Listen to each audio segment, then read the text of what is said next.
coaching, and professional development, among others. If you are here on this session and you have not thought about subscribing, kindly do not miss out with our opportunity. We are learning a lot. Put it in consideration before this session gets to an end. You're welcome, Ben. Thank you for joining in.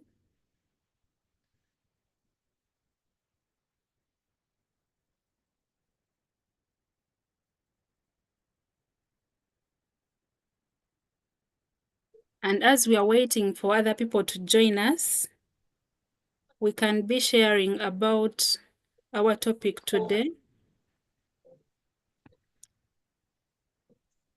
In case you have a concern, in case you want to say hi, kindly just unmute and greet us. I hope you're all doing well.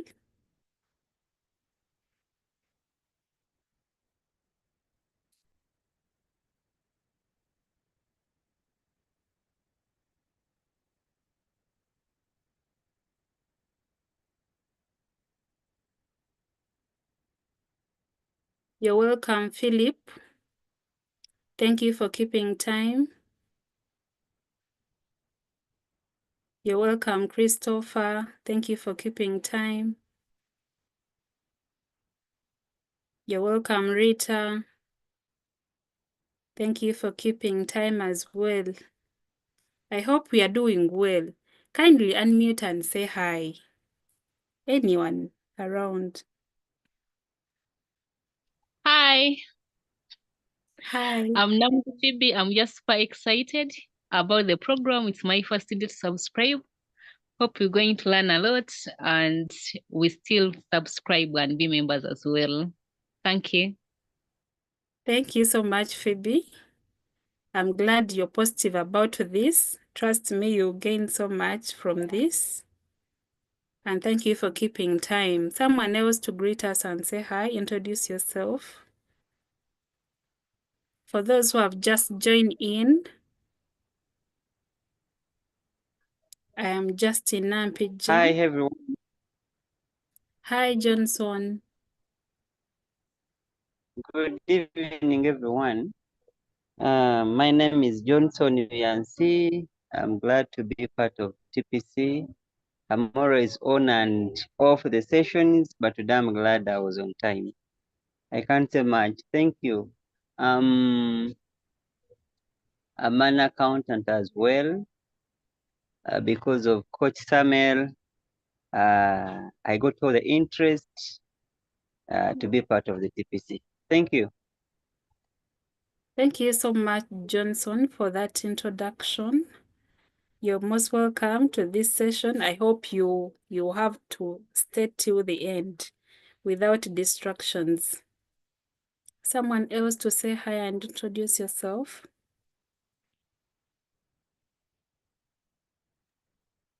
Hi. Hi. Good evening to you all. Good evening. I'm Derek Mbonwa Kislev, mental psychiatric nurse. Glad to be part of this page and great appreciations to Coach Samuel for all that he's doing for the graduates. Thank you. Thank you so much. You're most welcome. Thank you for joining in and keeping time. You're welcome. Yeah. You're welcome, Cyrus. Thank you for joining in.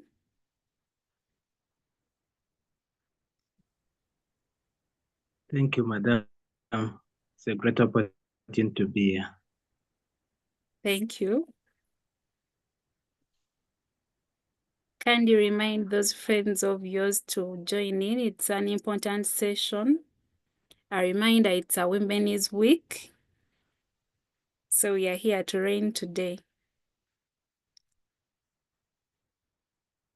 Victoria, you're welcome. Thank you for joining in.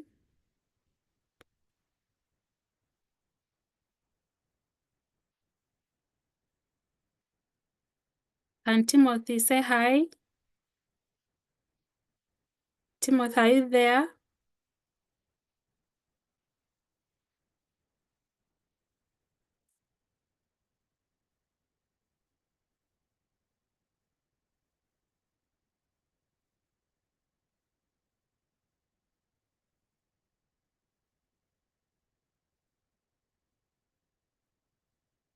Hello? Someone else to introduce yourself and greet us.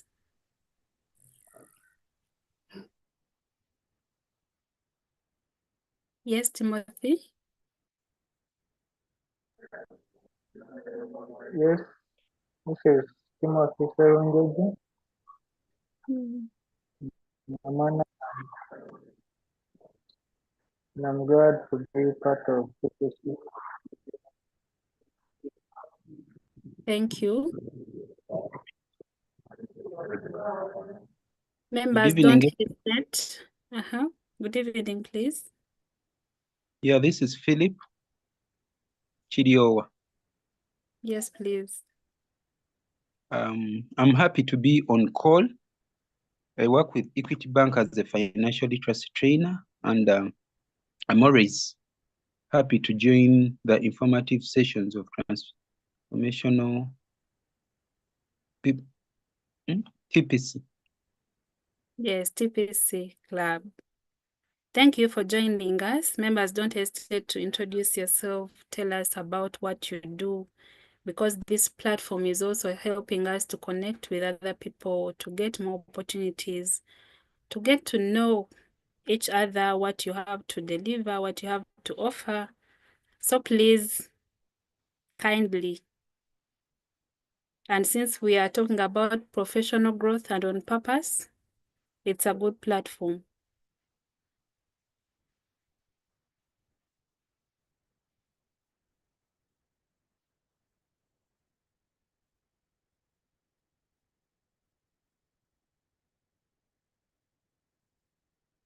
So in this session today, we are going to be guided like from 7 exactly p.m. to 15 minutes past.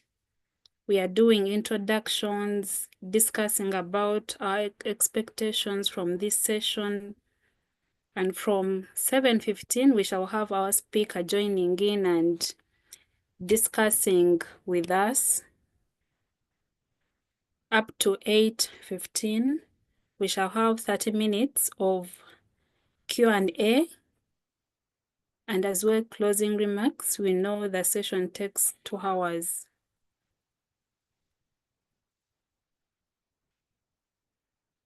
Since some people are not ready to introduce themselves, we can ask ourselves a question: what do we understand by professional growth and professional growth on purpose, basically?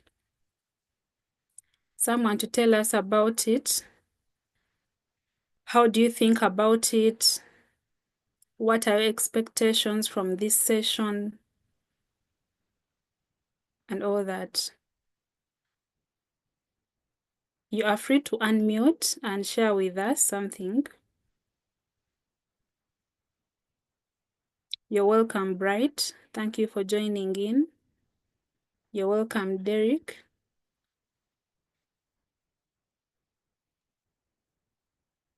Hello. Yes, please, Philip. Thank you, Justine. You're welcome. The title itself is really captivating. One, I see 2 concepts there that are really important. There is personal growth, and then the word purpose. Those are 2 weighty, heavy words in one statement.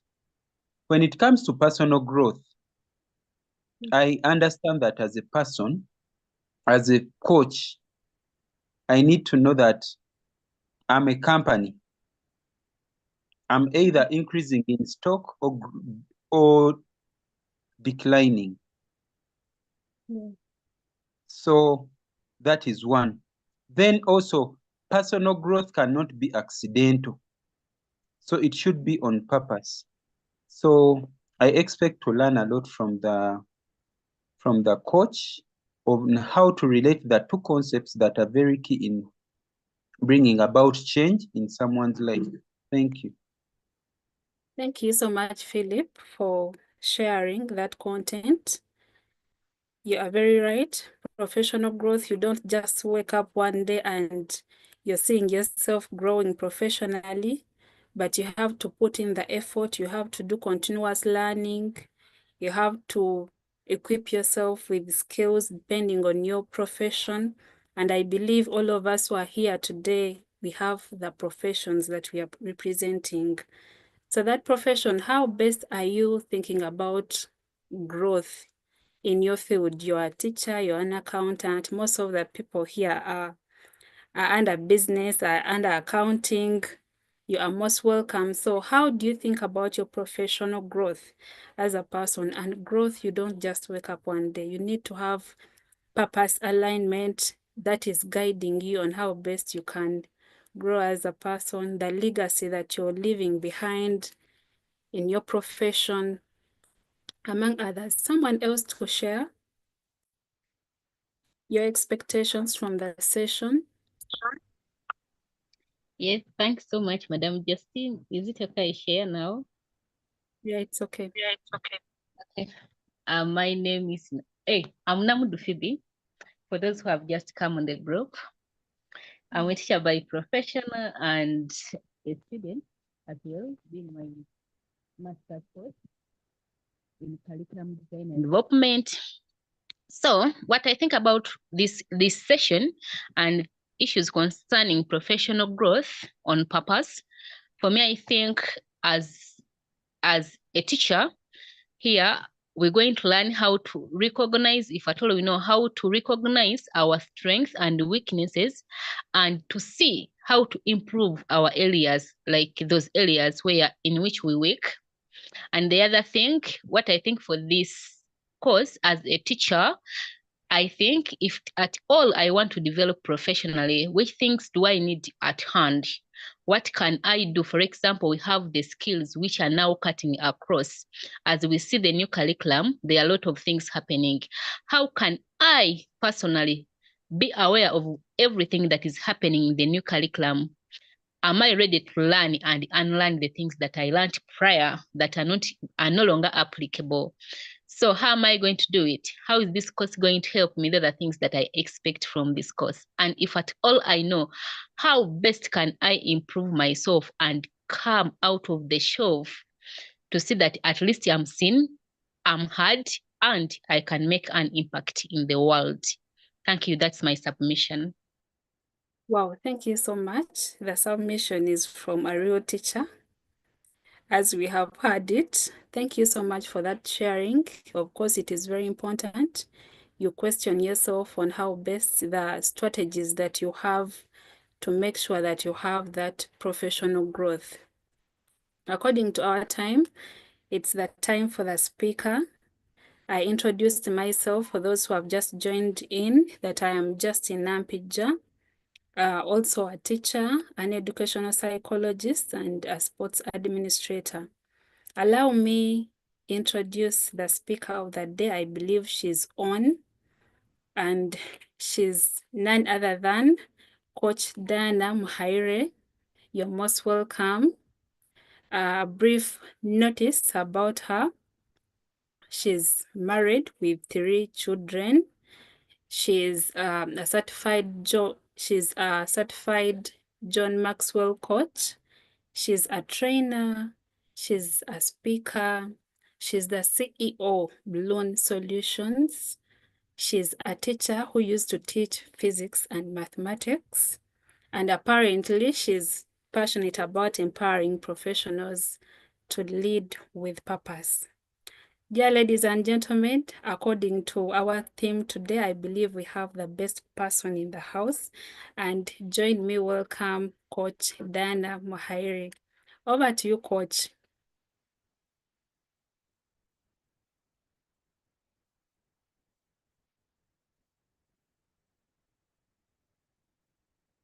Hello, everyone. Good evening. Give me a thumbs up if you can hear me clearly. We can hear you. Thank you, thank you. Good evening. I am excited to be here. And I want to appreciate you, Justin,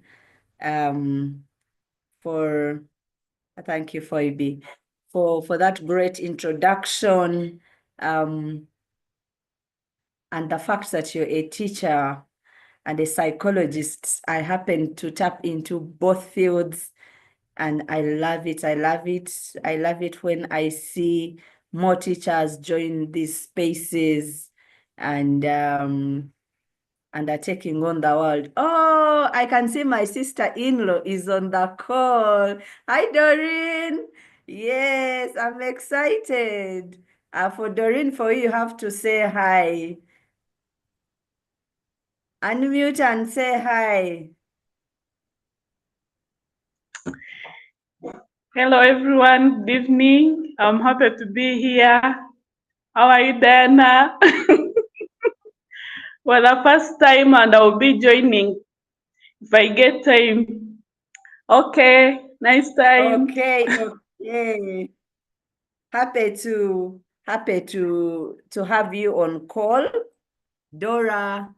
Sorry that I am having to pull out Dora. Dora is also an accountant, a manager with a regional manager with ASA.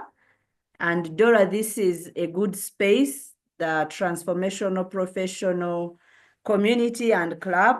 I know Coach Samuel will share for us details for those of us that are on the call and have not yet joined. So Dora, this is going to be a good space that you're going to enjoy. And yes, Dora is my daughter as well as my sister-in-law. So thank you for logging on. Yes. Thank you for the expectations. I have just come from one training to this. Justin, I'll request you. I managed to capture only 2.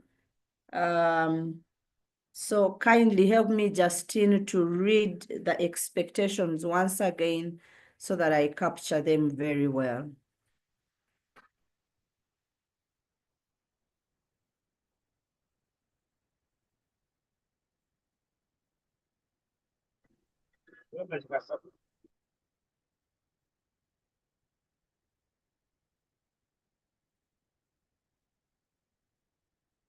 Justin, are you there? Yes, I am, Coach. Yeah, kindly. I managed to get only 2 expectations. How to match professional growth with purpose, and yes, I think that, and I think there's another one I didn't get so well. Kindly echo for me those expectations. 2 people submitted about their expectations, and the one from Phoebe was eagerly waiting to know how she can strategically develop her career. And another one, I don't recall the name, I'm sorry, was just willing to learn more about professional growth.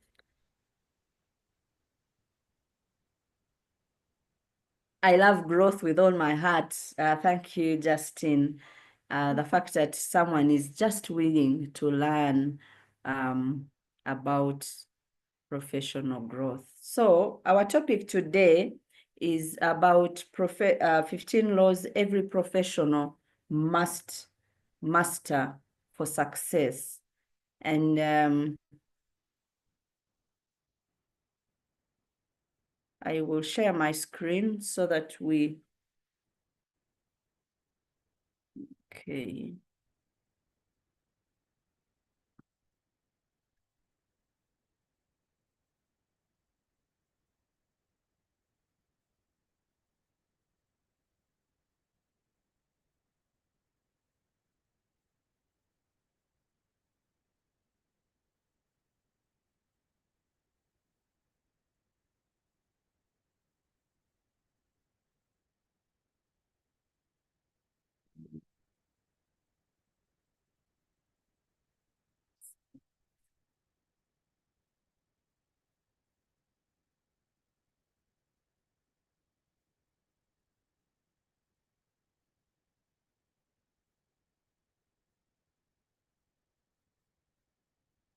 Computer is taking long. I want to put it in slideshow.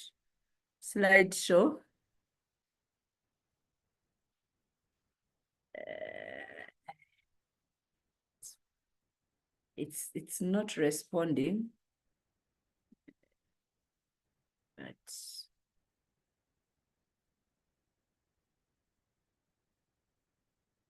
hopefully it will. Let this not delay us.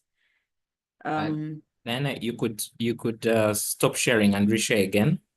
Okay.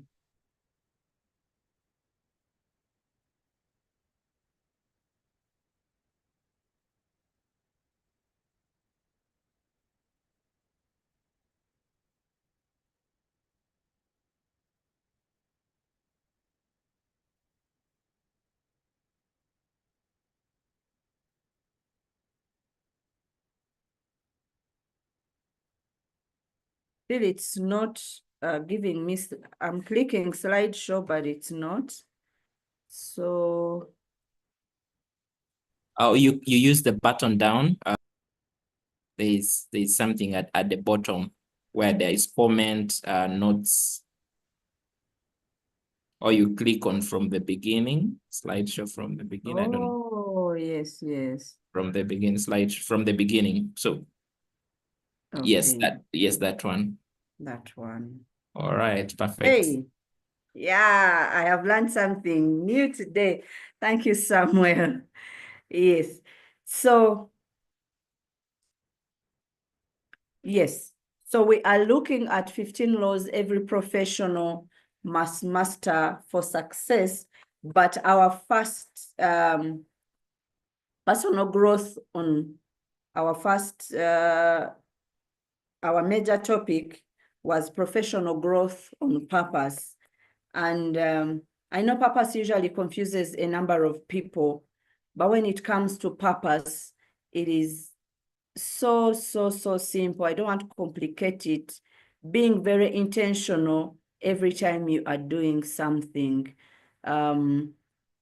giving the best in whatever you are committed, finding meaning in what you are doing. It is just a simple form of what I can call purpose. So when you are growing professionally, we want to look at how do we grow professionally and find meaning in what we are doing.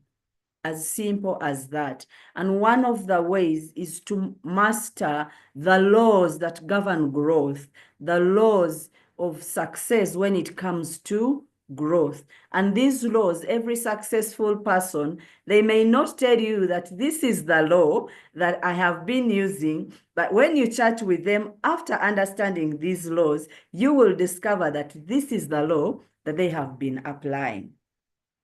So welcome to this sharing this evening. As you can see, I have already picked one thing that I have learned. I hope you'll pick something. And I also hope to hear from us what we will have gotten. So these 15 laws are picked from John C. Maxwell's book, the 15 Invaluable Laws of Growth. For those of us in TPC, you have heard Coach Samuel and Coach Philip talk about how transformational this book is, and maybe those from other areas could have heard about it. And so this sharing is really based on that book. And I will encourage us to probably buy that book. Invest in ourselves. It is available. You can get it. Right. So when we look at growth, there are a number of aspects we are looking at. I believe there is no person who is there and is in a career and has no dream of growing. But just before I go far, I just need to see how many people on this call are not members of the Transformational Professionals Club. I don't want to make assumptions, just raise up your hand.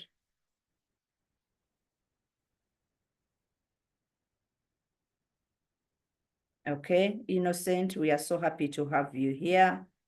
Of course, Doreen or Christopher, we are so happy to have you here. As a community, TPC, let's clap for them. Let's clap for them. Francis Franques, I am not so sure of the pronunciation, but let's clap for them. Thank you very much. Thank you very much. Thank you very much. Evelyn, so happy to have you here. All right. Now I know how to tailor my message. Thank you to Izere for welcoming those, to Mwizere for welcoming those people. Now, when we are talking about success, when we're talking about growth, everyone has a dream and everyone desires to make it in point. I do not believe there is anyone who is there and they have no desire to be better, to earn better, to get a promotion, if it's a business, for their business to increase or to grow, to have more customers. So the human nature is one that desires to grow. But sometimes we do not know how.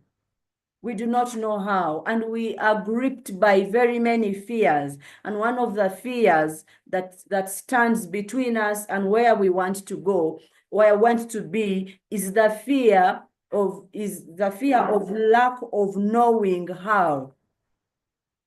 We very much want to grow. We very much want to excel. We very much want to succeed. We want to be that manager. We also recently, Coach Samuel got an award for being among the best performers at his workplace. Each one of us wants to have such an award. Maybe some of us want to be CEOs, directors, wherever we are. But in your heart, you're held up or grappled by the fear of, but I don't know how to make it there. And one of the ways is gaining knowledge. Knowledge like knowing the laws that govern such a path.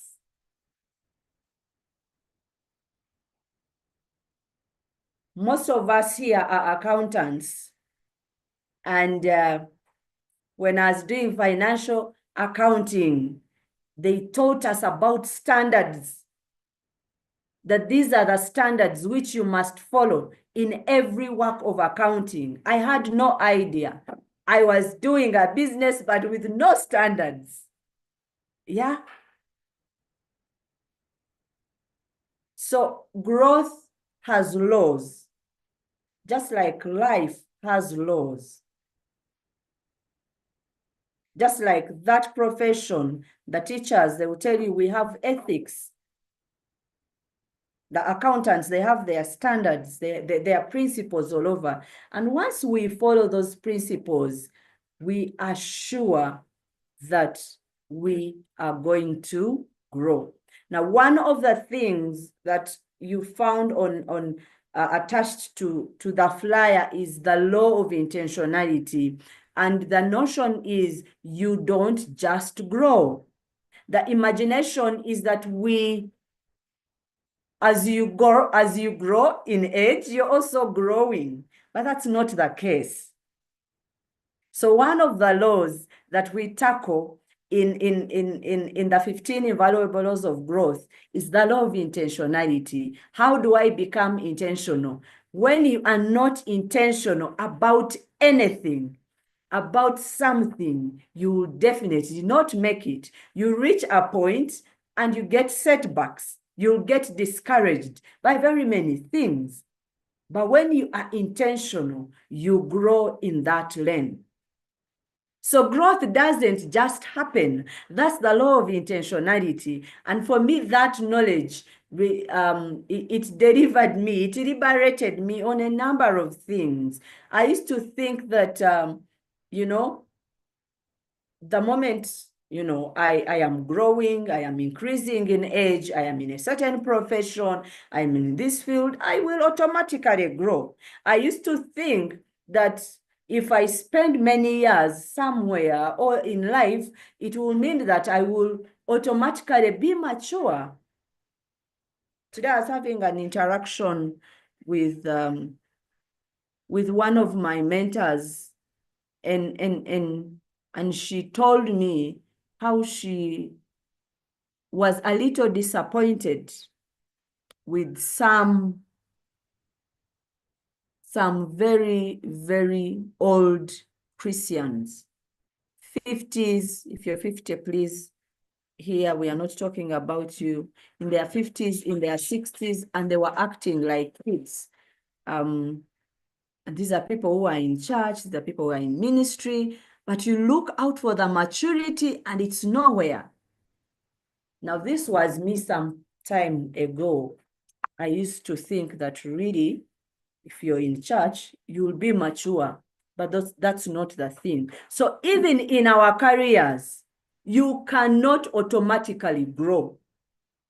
That's why you'll find that there's someone who has been in an organization for 10 years and they have never left the place where they are serving from. They have never been promoted. They have never gone for extra or for further education. Maybe one of their mindsets could be, now that I have this job, I will grow. I'll automatically be promoted because I have been here long. When they're looking for people for experience, I have served the longest. But some of you, most of you will agree with me that such kinds of people, they stay, they get frustrated, and the juniors whom they trained end up taking up the supervisor, the managerial positions. Does someone agree with me?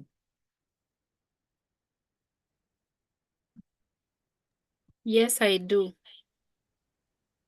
Great. So that's growth. We do not automatically grow. And that is one of the major roles that, that we cover under growth. So I want to share with us the highlight of some of these laws. Okay, let me move this down.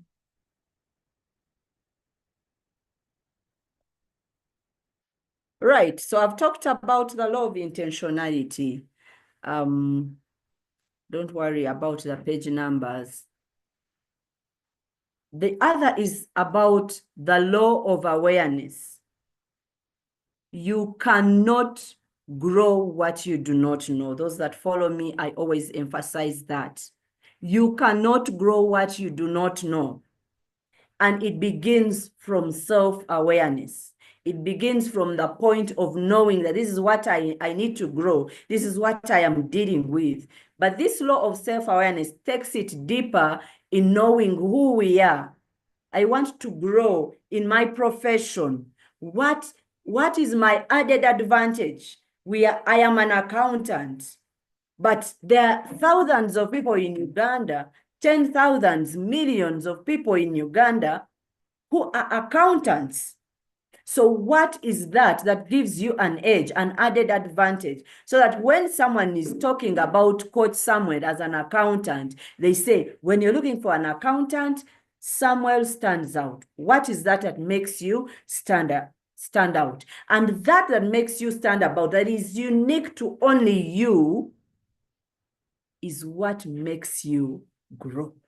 And when we are growing, that is what we need to pursue. That is what we need to sharpen.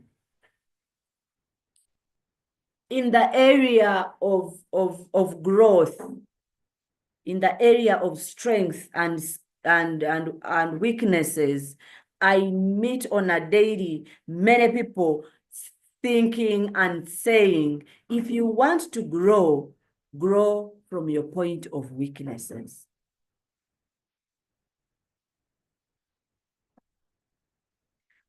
But I want to tell you now, as a behavioral and personality consultant, that if you want to become the best version of yourself, if you want to give your best in your field, you must begin growing from your point of strength. And that comes under the law of awareness. Next, we go to the law of the mirror. Seeing value in yourself in order to add value to yourself. Picking from the law of awareness. Now, this law of the mirror, under the law of the mirror, we deal so much with self-confidence, self-belief, self-esteem. A simple example is you seeing value in yourself and you say, let me brush my teeth, because you value yourself so much that you feel you don't deserve to be seated near someone whose mouth is smelling. I've decided to use the simplest of the examples. So because when you don't brush your smell itself smells for you, you say, I am so valuable that I need to brush my teeth. So it's not until you see value in yourself that you say, I am deserving to add value to myself. I deserve to go and get that master's. I deserve to pursue this managerial position, not from a place of entitlement, but from valuing yourself. And this comes under self-leadership, because you can't value others if you don't see value in yourself. We are able to be empathetic because we understand that we also have weaknesses. Maybe also because we have gone through a similar situation. So if you have, for example, lost someone, when someone loses another person, you can kind of feel how they feel. You can relate with a student because you have gone through student life and you know that it is not easy. So you're able to extend grace. So that's the law of the mirror. It's you putting yourself on this end and you see the other person in the mirror and you say, who is this person I am seeing? Who are they? So here we deal with a mindset of self-belief, self-confidence, self-esteem. The other is the law of reflection. I love reflection. Learning to pause allows growth to catch up with you. And we have a number of us that, that go on this space, and all the time we are moving non-stop. At the end of the day, our engines heat up. We do not have time to even look back and say, am I moving so fast? Am I moving so slow? What is working? What is not working? So that's the law of reflection. And under the law of reflection, I am able to pass on a lot of self-coaching, and those of us that are pursuing leadership, you're able to tap into an aspect of being a coach, even when you're not certified, so that you learn how to pose these powerful questions that help you to assess, to analyze, to evaluate your experiences. We have all heard that experience is the best teacher, but under growth, we say that evaluated experience is the best teacher, because experience which you have not evaluated and you have not, say, learned the lessons, what worked, what did not work, that experience doesn't, help. And that's the law of reflection. The law of consistency tells us that motivation gets us going, but it is discipline which keeps you growing. So under the law of consistency, we understand that growth takes process. It is a process. It is not an overnight venture. So when you consistently do something, you end up growing, you end up seeing success. The law of environment emphasizes the aspect of the environment, that growth thrives in a conducive environment, just like any plant needs sunshine, good soil, and water to grow. So do you need a conducive environment in order for you to grow? Some environments are really toxic, but you will get surprised to discover that the law of environment is so much about who we are and what we have fed with ourselves, and the environment you create internally in you before you go to the external environment.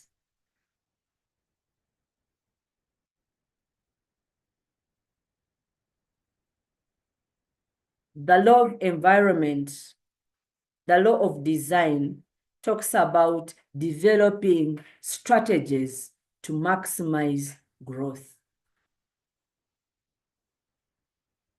And it works so well hand in hand with the law of consistency, because as you are consistent, as you're being consistent, you must develop certain habits. And those habits are the success habits. They are the strategies. So you cannot be successful minus strategies. It goes back to goal setting. We know how to set good goals. We know how to be very ambitious. We know how to have good dreams, but we never set good strategies. We never put strategies in place.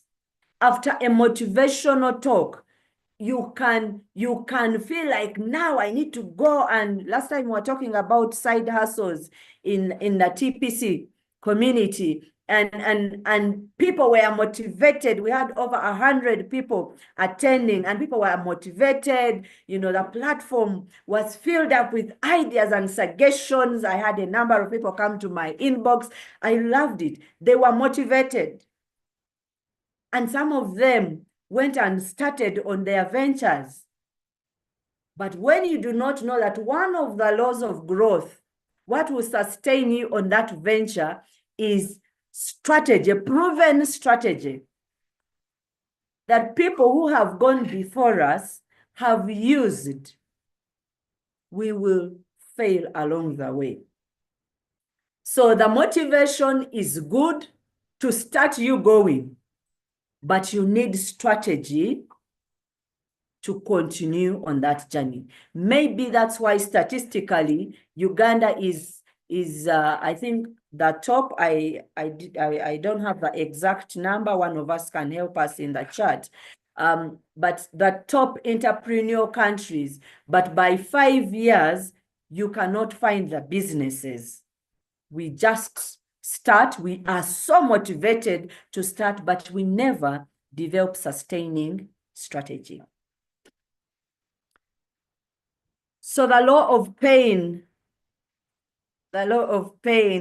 I relate so much with this, tells us that good management of bad experiences leads to growth. Today I was in a training, and we are dealing, one of the things we're talking about is the mindset of an entrepreneur. And a number of them expressed their fears, that they fear to fail. They were like, what if I start and I fail? What if I start and I don't make it? What if I start and I die? You know? But under the law of pain, you will understand that when you manage bad experiences, when you manage calamity, when you manage what you thought was going to crush you well, it will lead to great growth. When you talk to the best entrepreneurs, to the most successful people, the lessons they have learned, the brilliant ideas, the ideas that created a breakthrough for them, they will tell you, most of them, it was from a point of failure. It was after a certain hardship. It was maybe after they had been rejected. something related to something that was painful. So that's the law of pain. Learning the skill of managing pain, the skill of managing failure. We cannot do this if us as human beings, we are lacking in character. And again, that has a lot to do with personal leadership. So your growth in your character will determine how far you can grow in personal growth. It will determine how far you can grow career-wise or business-wise or relationship-wise. So when we talk about growth, your character is huge. It is such a great asset that you have as you grow in purpose, as you grow in your career.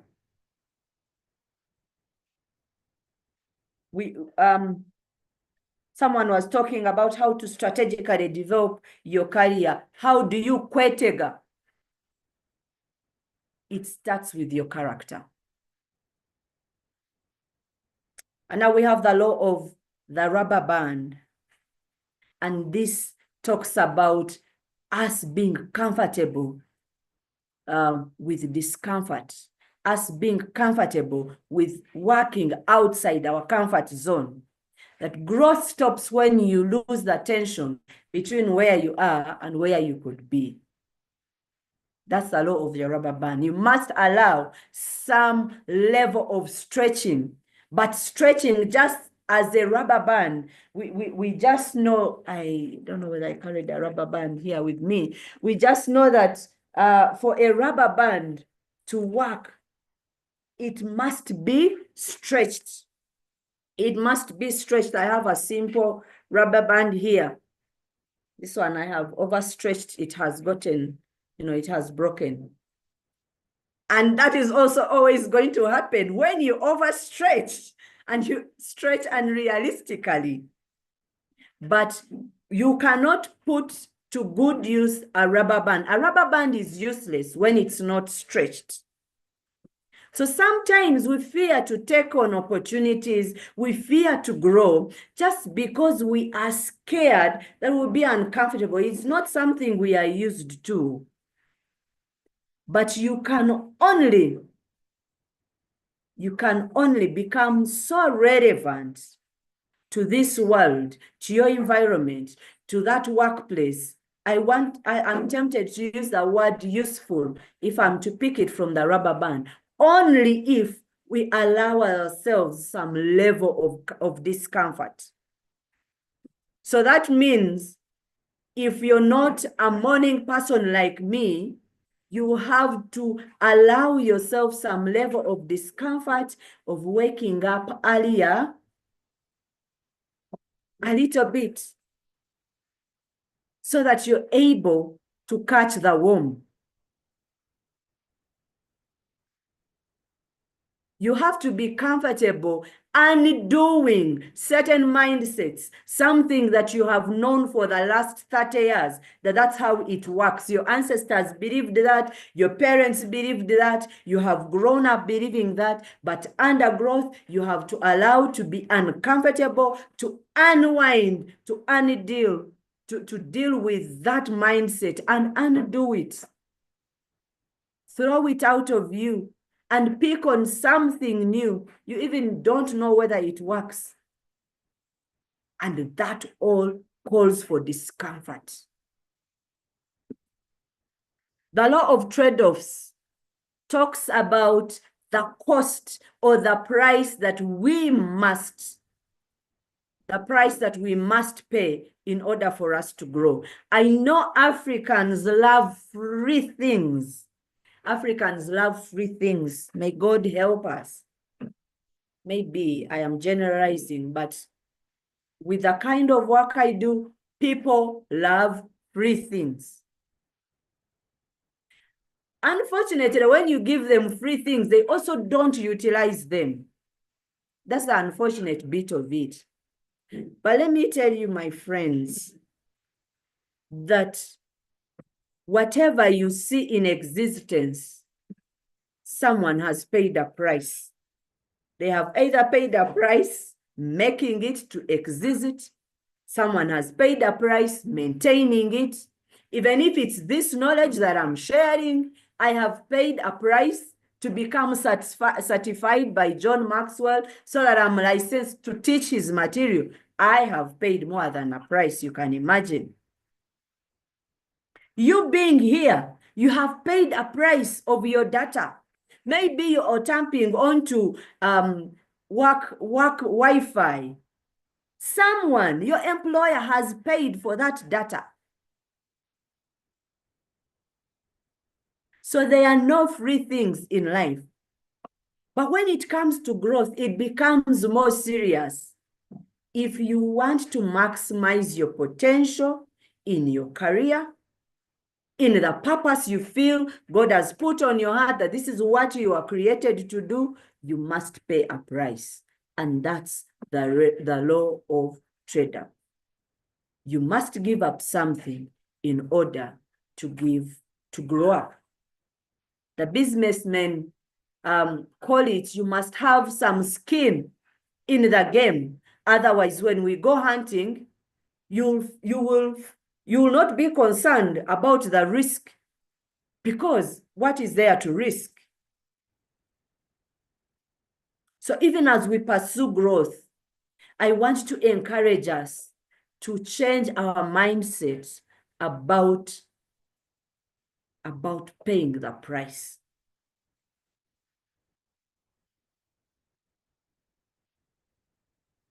When it comes to curiosity,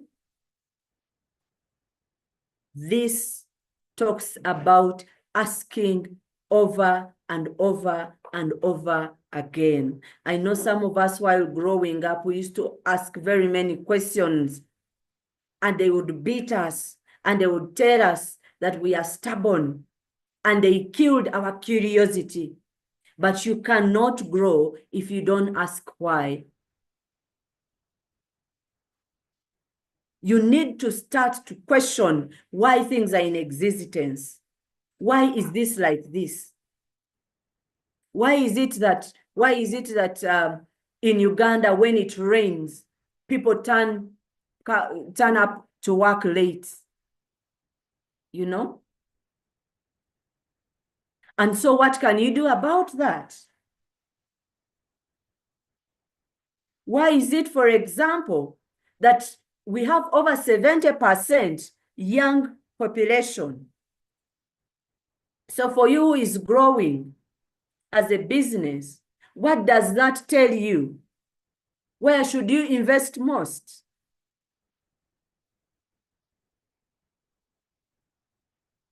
So we must, under growth, we must ask questions. Even in your career, you must ask why. Why is this like this, like this? And you must be willing to break the norm. You must be willing to defy what we call, what people think is, you must defy the status quo, really. And here you don't have to fear to be labeled as someone who asks questions, because it is out of questions that our curiosity, our creativity, our innovation is activated. I believe majority of us are in this place because we're looking for mentorship, because there is a mentor here. Or most of us are where we are because we had someone, or we have someone in our lives who we look up to. So it's very hard to improve. It's very hard to grow when you have no one else but yourself to follow. John Maxwell says that if you find that you're the smartest in the class, then you are in the wrong class. And that's the law of modeling. It talks so much about mentorship, modeling, and also how we model to others. We talk about all that detail. So how do we grow? How do we expand? How do we increase our capacity? Is it a business? How do you scale? How do you increase your capacity to take on more work? How do you increase your capacity to coach, to run TPC, to be the international manager at KPMG? How do you go and be a lecturer in CPA? All that is being done by one person. How do you increase that capacity? What is the art of increasing capacity? Do I just expand far, like my father used to say? Or there is a way of identifying how to expand? That is the law of expansion. And lastly, it is about excelling beyond yourself. Excelling beyond yourself. The teachers on the call will tell you, or the coaches will tell you, that the kind of work we do is beyond us. So we improve ourselves, not majorly for us to benefit, but for the people we are called to serve to benefit. Because when you grow yourself, you are able to grow others. So in briefly, those are the 15 invaluable laws of growth. And according to John Maxwell, but most of the successful people, you'll hear them refer to this book. It's one of their go-to books when they talk about growth. All right. Okay, how does one get this book? All right.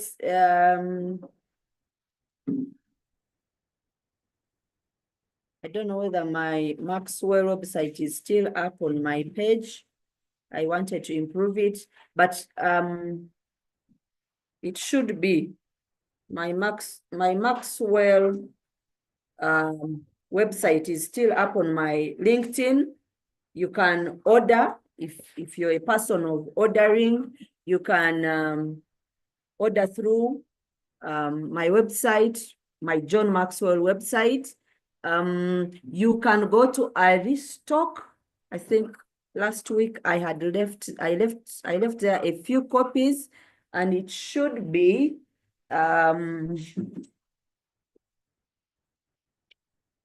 at Aristoc. It's at 89,000 shillings. Then you can also, when you go to www.johncmaxwell or maxwellleadership.com, you can order through Amazon. Oh yeah, it's a book that is easy to find. Right, keep the questions coming, the chats coming, and in a few minutes we should be concluding this. And we say culture in this case is one's character. No, immaculate, we can't say culture in this case is one's character. Character is bigger than culture. Culture is huge as well, but culture cannot form your character. So your character can be part of the things that form your character, can come from your culture, but it is not entirely it. All right, at this point, I want to hear from us. Which of the 15 laws have you fallen in love most with, or do you relate most with? Yeah, I just want to hear from us. Thank you so much, Coach Diana, for sharing. The law of intentionality took my attention, and I understood it that it is not all about working in one position for a long time, that you can gain professional growth. I can rate it to teachers in schools. I used to see most old teachers in schools who have taught for like 20 years in the same school, but they don't get promotion. They can't be deputy teachers, maybe those. You find new young teachers who are brought in school, they are given those heads of department and all that. And I feel for them, they used to think as long as I gain experience by staying in one place for a long time could help them. But it wasn't. They had to go on, read harder so they can have some professional growth in different positions. Also, that every success comes with a price. It is so important that even if you're in any position, in any field, if you need to have professional growth and you need to do research, you need to read. You will not just wake up one day and you're growing professionally, but you're not adding something on yourself. Those two laws and more others have gained my attention, but let me allow more other participants to say something. Thank you so much.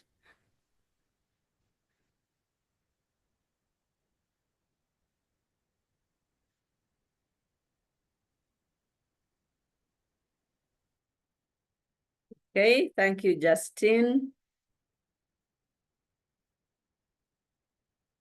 Okay, who else would love to share what they relate most with in this law?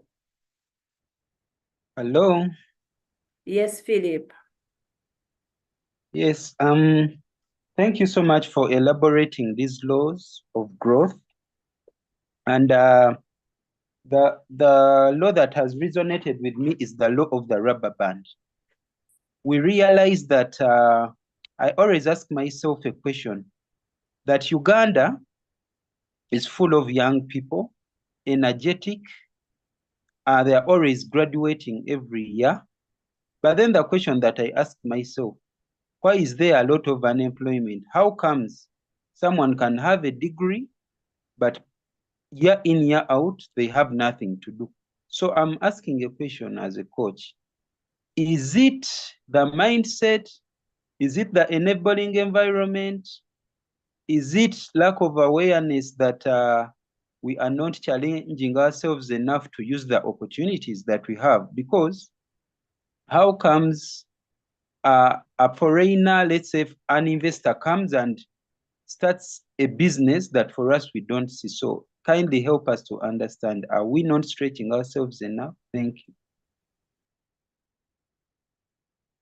Thank you, Philip. Okay, if time allows, I think I will maybe hint on that. That's a huge question. I hope there are other people on the call that will also attempt it. Adong says the law of intentionality and pain. Thank you, Patricia. Keith, I have loved the law of the rubber band. A rubber band that is not stretched is useless. I love that. The law of pain, there's a price to be paid for growth. Okay, is that the law of pain or the law of trade-offs? Okay, either way they are related. Consistency, yes. The law of intentionality, pain and the mirror, the law of consistency and environment, the law of pain, the law of modeling, the law of contribution. Wow. Charity says the law of intentionality. We cannot accomplish anything by just promising. It's only when we take action. I love that, Charity. When we take action, yes, that we can accomplish things. The law of reflection from Justine. Oh, yes, the law of design. Solomon, please unmute and speak to us. Thank you, Coach Diana. I am loving this conversation. It's like every law, there is a way I like resonate with it in some way. But I would say for me, it has been the law of pain. The law of pain has really determined my trajectory in every way. And I would put reference to some posts that Coach Samuel shared earlier, sometime back, about his childhood when he was going to school. I think you remember that picture. So I told Coach Samuel, I'm like, you guy, why are you talking about me? Because that was so typical of what I was like in primary school. And because of that, that pain has kept on pushing me, and pushing me. I always want to be better. I want to do something better. I remember when we were talking about soft skills, I shared about my pain with how I was bullied, and then I chose to love myself. I remember also sharing how I did not know English, and because of the pain I went through when I was laughed at, I took time to learn English. And then people start telling me how I have an accent. These days, I'm like, you have no idea where I've come from. But the law of pain has shaped my life. And I have decided to take pain as a classroom.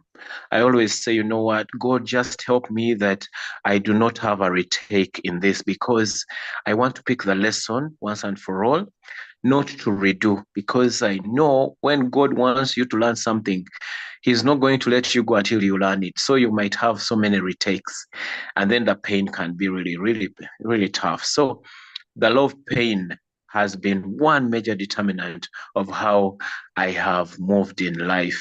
So I thank you for this reminder. I actually would want to get that book and read more in depth about those different laws. They are really profound. Thank you, Diana, for sharing with us. Thank you, Jackson. Okay, so God. Tomorrow is our trip. Okay. Sorry, guys.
Sorry, that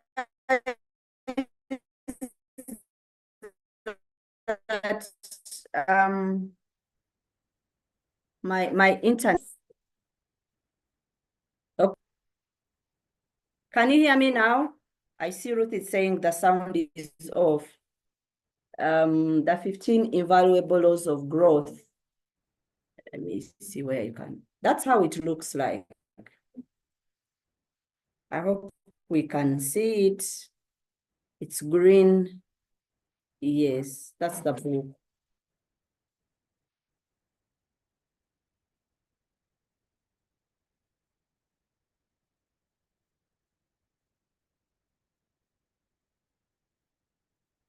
Intrigued by the law of the rubber band, especially the possibility that it can break when overstretched. What occurred to me is the need for strategy while stretching. Excellent, Leah. Excellent. That's good. That's good.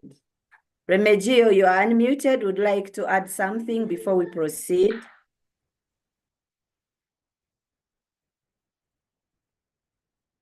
Okay, Remigio has muted himself now.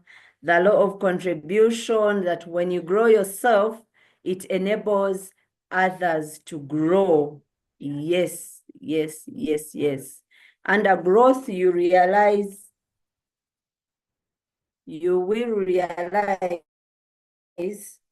that we do not grow only for ourselves, but we grow for others, because we are not created just to be successful as individuals.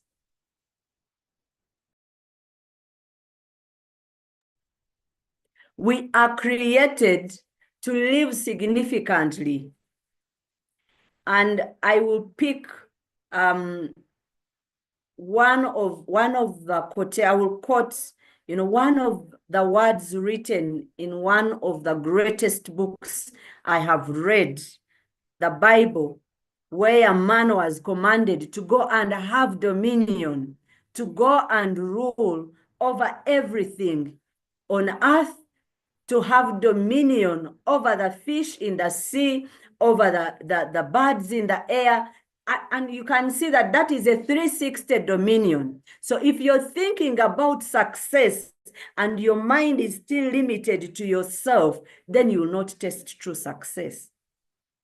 It is until you learn that success is much more about others than yourself. And then you begin to add value. You begin to desire to perfect or to shape that you have, so that those that you will interact with can become better. You'll not only be successful as an individual, but the people around you will as well be successful. Maybe for me, it also from a personality.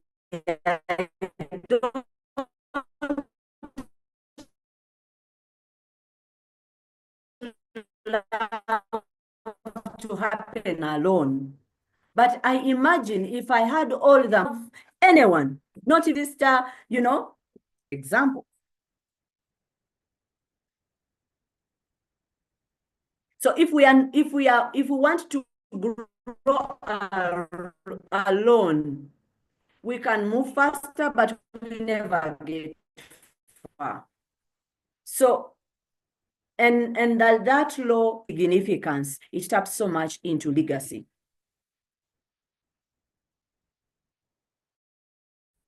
All right. Discipline is key in what we do as we appreciate growth with time. Beautiful. So I briefly want to talk about the law of pain.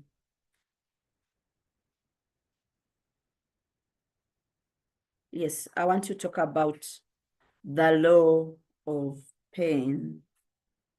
Let me get, yes, where this is.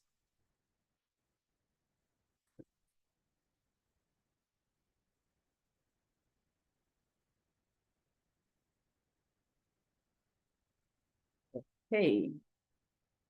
So the law of pain, we have already talked about briefly the law of pain. I have introduced it, and I also want to talk about the law of the rubber band if time allows us. Yes. Now, under the law of pain, we talked about good management of bad experiences leading to growth. And I know a number of us, and I know that a number of us struggle when it comes to pain.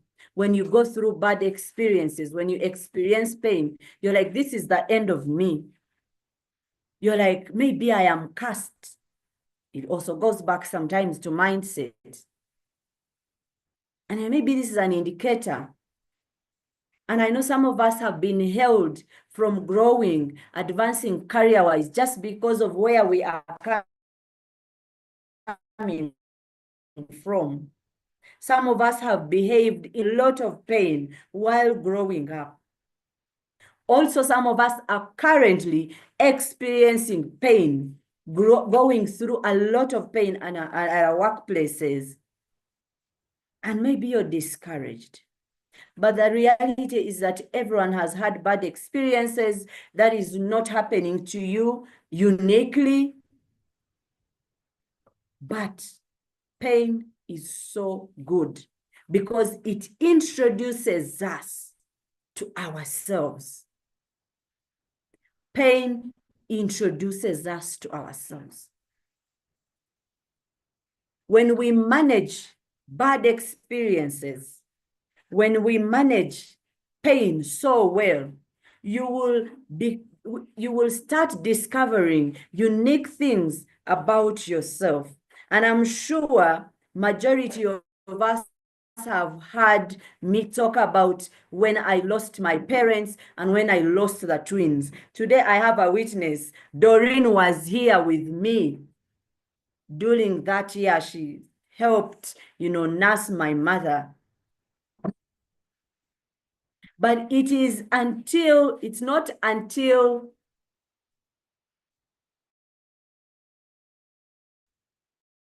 I went through that experience in 1 year. I don't know about the law of curiosity, but that's when I started asking why. Why am I still alive? How come I did not die during that time? Why did you leave me alive? Why didn't I die? And then I started reflecting and getting answers. My journey of empowering people become the best versions of themselves, about finding their purpose, started there. And that was 2013. So I had a choice to look at my pain as a setback. But for me, and I don't want to say that at the point I knew, at that time I did not know. But also, I can attribute that to a number of factors. Maybe my faith helped me to reason that way. I can also say maybe it was a divine intervention. I can also say a bit of psychology helped me. Then I can say contributing factors. I had a supportive environment around me. But even then, even when all those factors are present, you still have a choice as an individual. I can tell you that pain could have crushed me totally. Because for me, it was so bad that I broke down after 2 years. But today, I am using my pain to bring hope to people.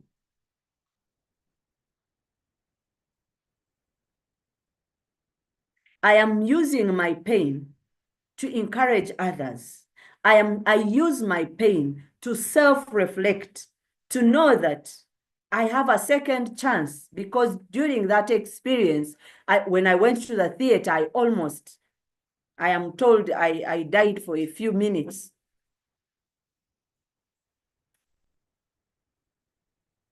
So I know that I have a second chance. So when I am dealing, don't take whatever I do lightly. I must give life my best, knowing that I am here for a short time. For me, that's how I managed my pain. And that's what I have picked from my pain. Some of us have in a place where we're so far, yet you have a painful experience that you can take advantage of and build a side hustle from that. Maybe you're looking to grow professionally, but you have had a very challenging experience in your career. And because the tasks you have been given are so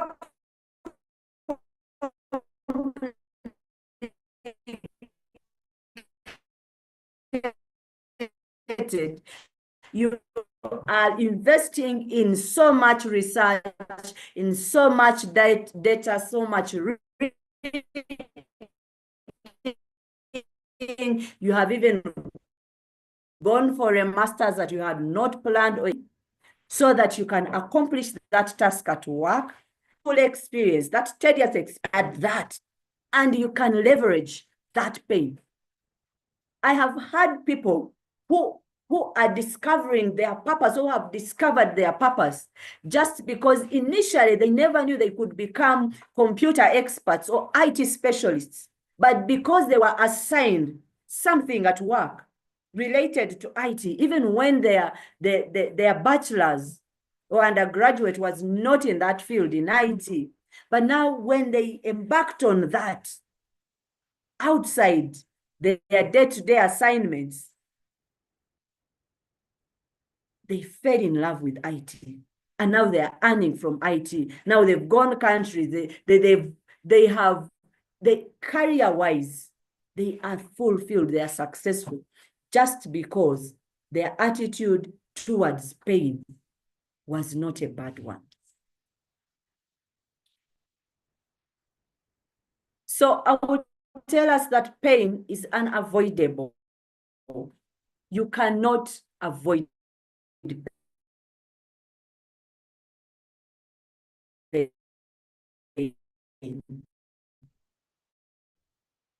You can't avoid it, no matter how much you're always going to. And you're not the first one. This is not just to encourage you, to make you feel good. You are not the first one to go through a painful situation. Someone has gone through it. So when we're going through pain, we find that what makes us come out of our pain or stay more out of our pain is categorized under what we call the pain files.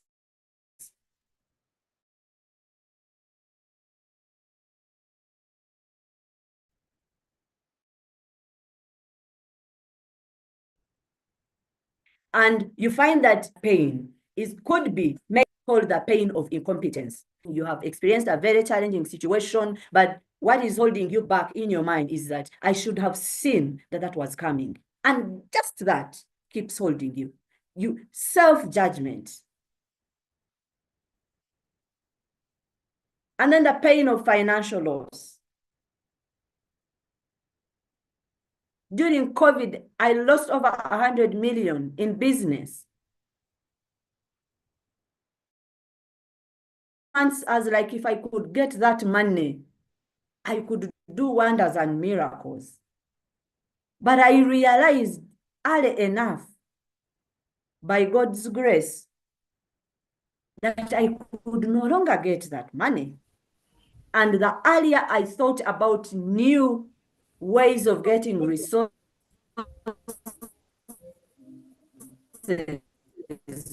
of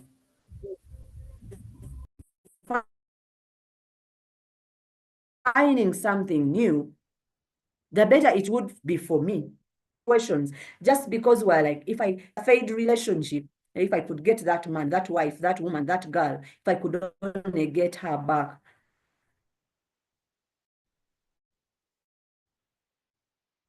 And we are stranded. If I could only get that, there was an internal advert for a certain opportunity, maybe managerial opportunity, and you put in your papers, you went through the interviews, you never got them. You never got the opportunity. But you're failing to concentrate and give your current work the best, just because in your brain, you keep rehearsing the fact that if I could only get that back, if I could get that opportunity. And sometimes when you want to take a step and do something, and you're like, if I had gotten that managerial position, I would be earning this amount and I would do this. Maybe I would provide for my family.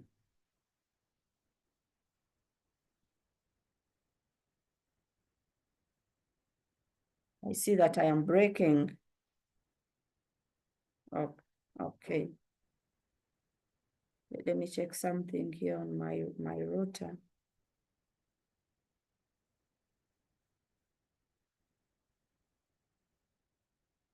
Okay. The pain file.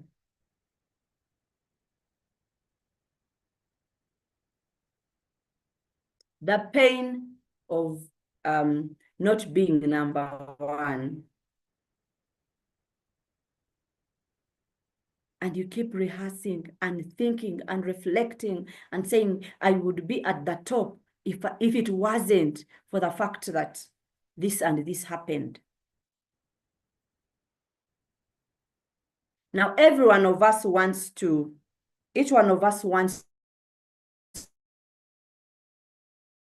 win. That one I know and I can guarantee. But comes to those personalities, winning, it's either they win or they win. And so dealing with failure is so difficult. They can't even think about the fact that they have lost.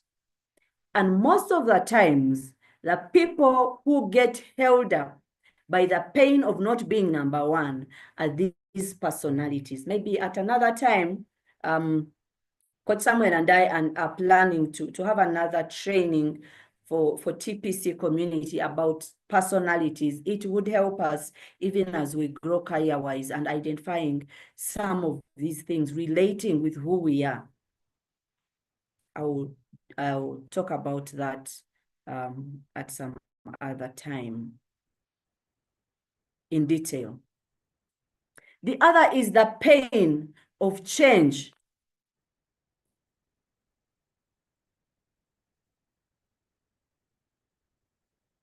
The pain of change. It is so difficult for you to change. It is so hard for you to adjust from your original idea to something else. And sometimes you have gone through a lot that you feel what you're presenting or what you know is the best. You're like, it has taken me so long to be here. I cannot just change. I can't start all over again.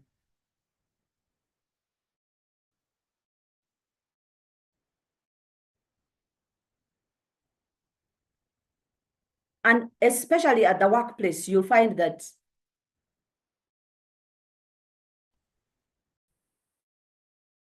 if you struggle with change, if this is one of your pain files, and you do not want to change, you don't want to adjust, you're even having challenges with collaboration just because change is so difficult when it comes to your place.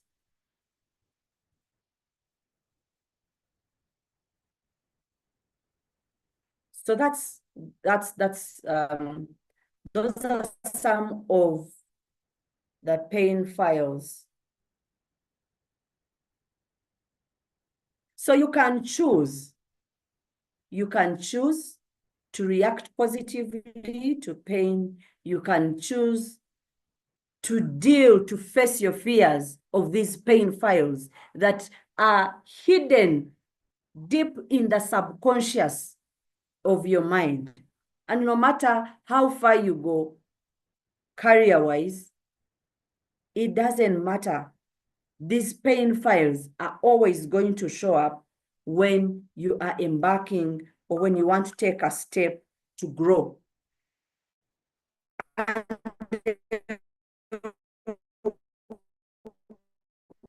Oftentimes,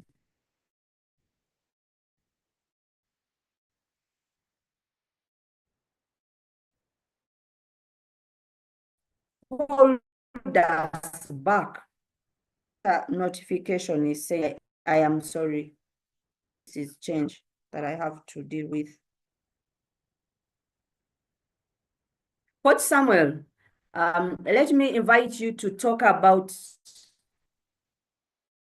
something small about pain as I sort this.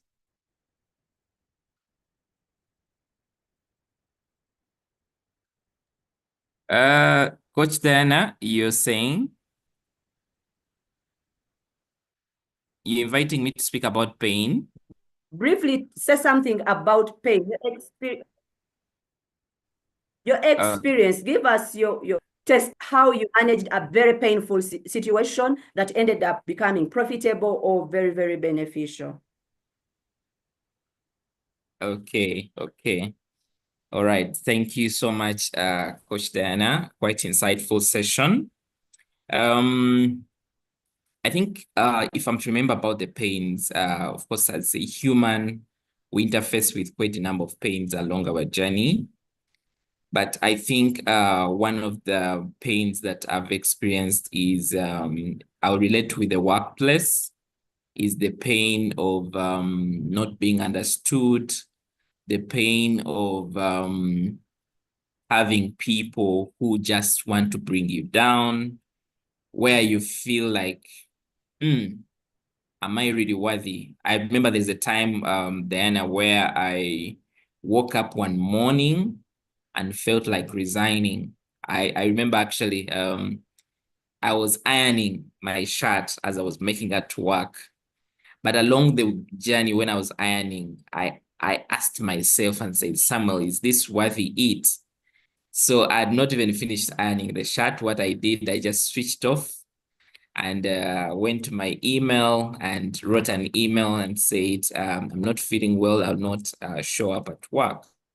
So what I wanted to do, because the situation had gotten, I was in a toxic situation that had gotten to the epitome of my feelings, that I felt I could not go any further.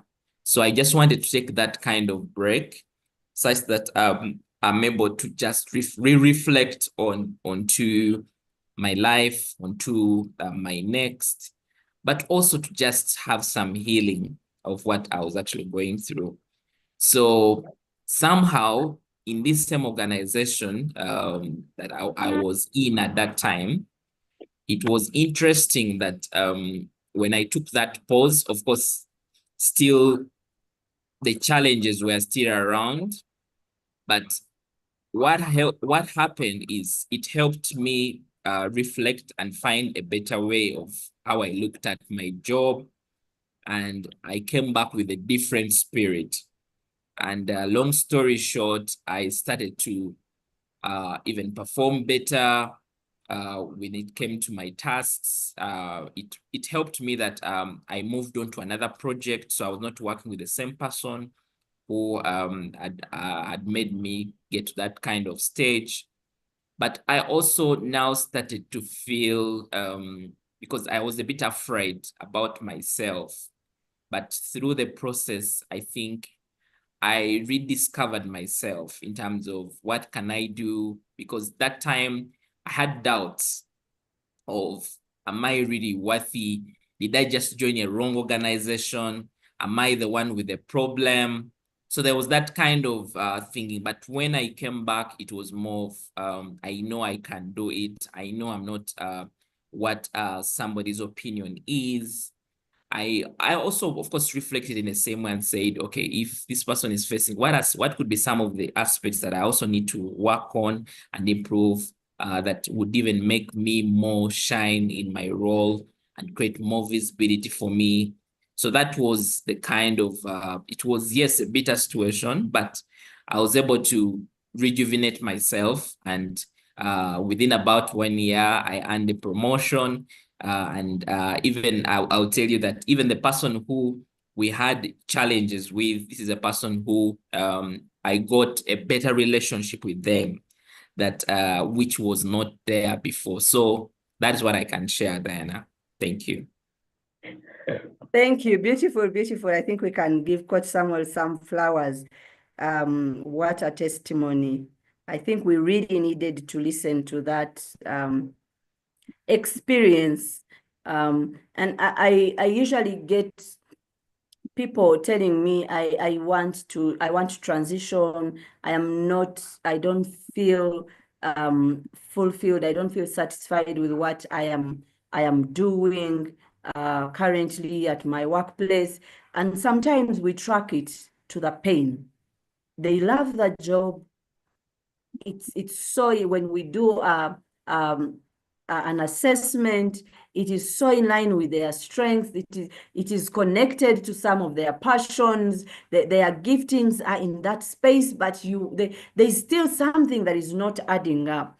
So just like Coach Samuel has shared with us, it just had to be a twist in their mind and applying reflection.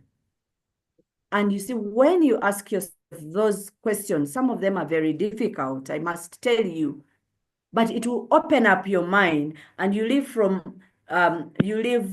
thinking or analyzing from a point of bias to a point of objectivity, being open-minded and objective. And that will always give you a better solution. So some people, it's not just that they are in the wrong career, it's just that they are not managing their experiences well, and it's demotivating them. Thank you, Samuel, for that. So how do we turn our pain into gain? How do we turn our pain into gain? Yes, by practicing a positive life stance, by having a positive outlook on life. And that has a lot to do with your attitude. What do you tell yourself? When you look, what is your perspective when it comes to life? What is your belief system when it comes to life? If you want to manage pain well, have a positive outlook on life. Never run out of hope. If it ever happens and you feel you're down, come. I will not charge you. Come and let's talk. Yeah? Embrace the value of bad experiences. Begin reading about people who are successful. They always have something bad that happened to them. Recently, I was listening to Vusi, and he was sharing before he scaled at some point how his business was going down and what they had to do. I was like, Vusi, come on, I didn't know. Yeah. So bad experiences are so valuable, especially when it comes to our generation, as we look at growing, at scaling, at being people of value and impact in this generation. But also taking good choices, making good changes, applying the right strategy. There are many strategies, but not every strategy actually works. Yeah. So that's one way how we manage pain.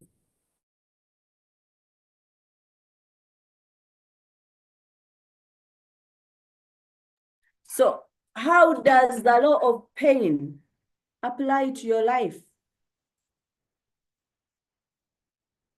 How does it apply to your life? How do you deal with pain? How does the law of pain? I would appreciate if we share in the chat how the law of pain applies to your life. How have you dealt with pain before? Are you one who avoids pain at all costs or endure because you just have to? There are people who run away from pain when they sense a problem. When they sense, I have seen this, I experienced that during that year when I was in hospital. One of the twins was well, they were below a kilo.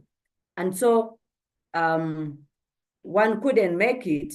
and we stayed with one less than a kilo in the premature unit. And there was this woman who had 3 prematures, and that day she gave birth naturally. The day she gave birth, the husband just disappeared. His phones went off. It was hard. It was difficult. And I was there with this woman.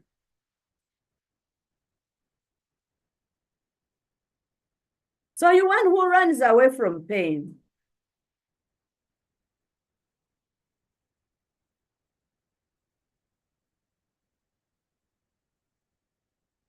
Patricia, I love your comments. Do you embrace pain and stay positive?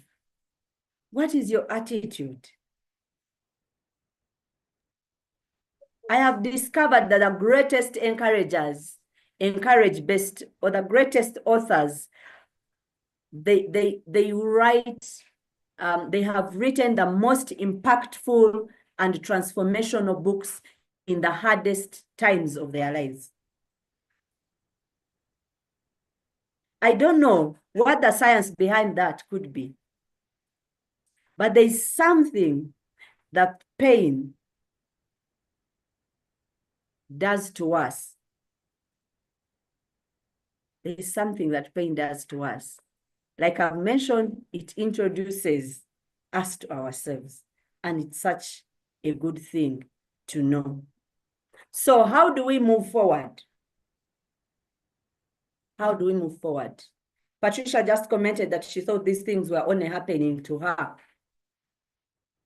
And for me, that's an encouragement that you are not alone. Everyone has gone through something similar to what you have gone through. What you're going through is not unique to you. So get an input from other people who have gone through the same experience.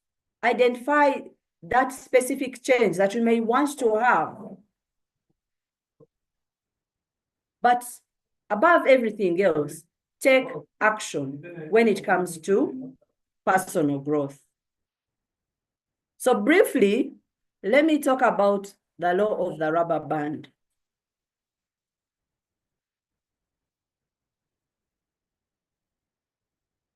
Yes, the decisions we make during pain can cause another impact. That's very true. That's very true. And of course, you cannot deal, remember where we started from, you cannot grow what you do not know. So you must also identify, because the pains are different. You must know, acknowledge that I am dealing with pain. I am not just dealing with disappointment. And this pain was caused by this. And this is the file. This is the pain file. I usually get people resign out of frustration from work. And because they are frustrated, some just want to prove a point and they talk on another wrong job. Others are disappointed in this relationship. Let me leave work. But because they are still heartbroken, they have not yet healed, they jump into another relationship and the cycle continues. So we must assess our pain, acknowledge that we are hurting, acknowledge that this is what we are dealing with, and look for support.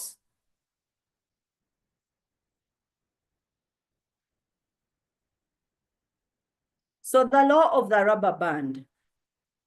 Growth cannot happen when there is no tension between where you are and where you want to be. And that means you must have goals in place. You must have goals in place. You must have an idea where you want to go. Unfortunately, very few people ever want to be stretched. Like I mentioned, growth is painful. Maxwell mentions that it's just like climbing a mountain. It's never going to be easy when you're climbing a mountain. Never. And so is growth. It's very, very painful.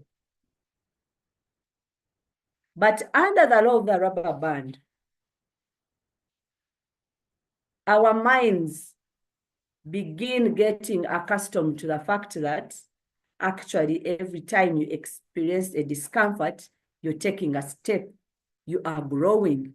And when you embrace the discomfort, and within that discomfort, refuse to settle for the status quo, refuse to settle for less, you are growing. You are growing. However, growing is an inside job. That's what the law of the rubber band tells us. That you cannot stretch when you do not know. The law of the rubber band goes hand in hand with the law of expansion. Inside you, you must identify the points where to stretch. You might want to stretch from a point of your weakness. If we took a strength or skills assessment, you find, for example, when it comes to analyzing, you score 1, the least, and for you decide to grow in developing your analytical skills. It's good, but how far do you think you can grow in your area of weaknesses if we are going to give it a scale of 1 to 10? How far do you think you can go? Let me see some of the numbers in the chart. Give it a score. How much do you think? What do you think you can score on a scale of 1 to 10 if you are to grow in the area of your weaknesses? Okay. Thank you, Victoria. Thank you, Cyrus. Keep the numbers coming. Keep the numbers coming. 5, 7. Good. All right. Thank you, Keith. Thank you, Justin. Thank you, Mariam. 8. Okay. Excellent. Thank you, Patricia. Thank you, Adrian. What do we think we can score when we grow our areas of strength? The question has changed now. What do you think can be our score when we are growing from a point of strength? Keith, excellent. 10. 10. 10. Beautiful. Beautiful. Victoria, our score is out of 10. Okay, 9. Yes. Patricia, 10.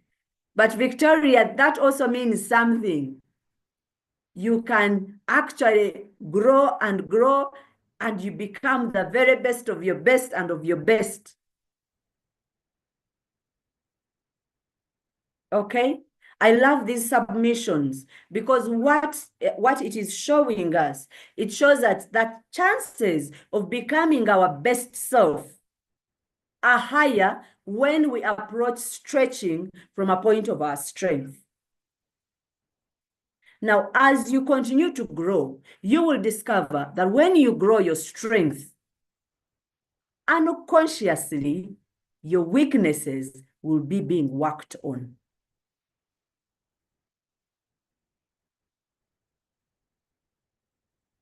So growing requires an inside job. How?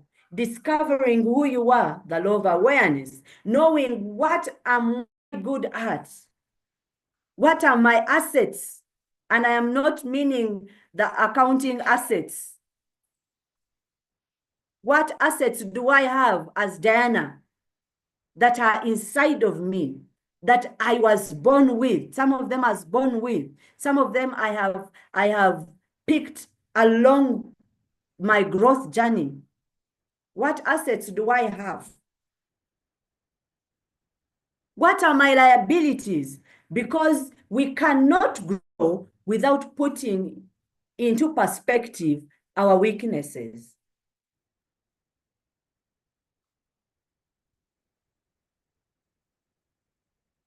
Of course, we cannot stretch ourselves when there is no change.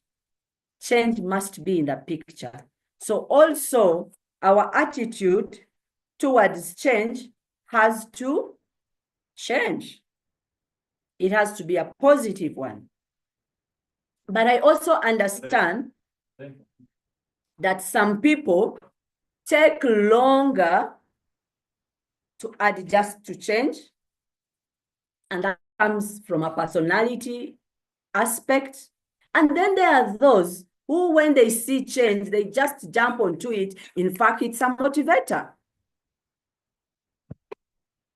Okay. But also the beauty of stretching is that it sets you apart from others. You can agree with me, when you embarked on a journey of growth, there are companies, there are relationships you have had to just not give time unconsciously and others subconsciously and others consciously, sorry. Why? The KB, the discussion, you just see that the direction, that's not where you're going. It's not, the conversations are no longer appetizing. They are no longer aligning with who you are and where you want to be. So you find that in your peers, you're a 25-year-old, but your mindset is like for a 50-year-old. Your attitude is like for a 50-year-old. It's positive. What you know about life is so much than someone who has lived that time. And so you'll find that every time we try to stretch, because stretching calls for growth, it calls for investment, it calls for improving ourselves, it calls for an attitude of continuous learning, you find that you're different from the usual people or your peers. So it sets you apart. If you are looking at growing in your career, growing in your relationships, growing professionally, growing in your business, any area you want to grow in, it requires that growth or learning, a growth mindset becomes your lifestyle. So in fact, when you become comfortable with where you are, when you feel like you have arrived, just know, just sense that there is a problem. Because once your attitude towards stretching is positive, then it will become a lifestyle. And that's why you find that people who, for example, people who love reading, they cannot wait to pick up another book when they finish the one they are reading. Or they cannot wait to put into action what they have just learned in that book. And they will tell you, I am reading this, I have finished this one will, and you wonder, when will you ever get satisfied with these books? There are people who they no longer buy gifts, they buy books. You enter their car, their books, their bed, their books, their whatever, their books, their phones have books, just because they have discovered the secret to growth. And they are constantly stretching, constantly stretching. And the last point about the law of the rubber band is that stretching gives you a shot at significance. I talked about the law of contribution, and contribution is about creating a legacy, and the legacy, we are looking at significance. Success, you know, when you have a mindset, or when your goal is to grow others, when your goal is to empower others, to add value to others, and be a person of impact. Remember, we don't grow for ourselves. We grow so that those that are around us and the ones we meet can become better if we are approaching it from the perspective of the law of contribution.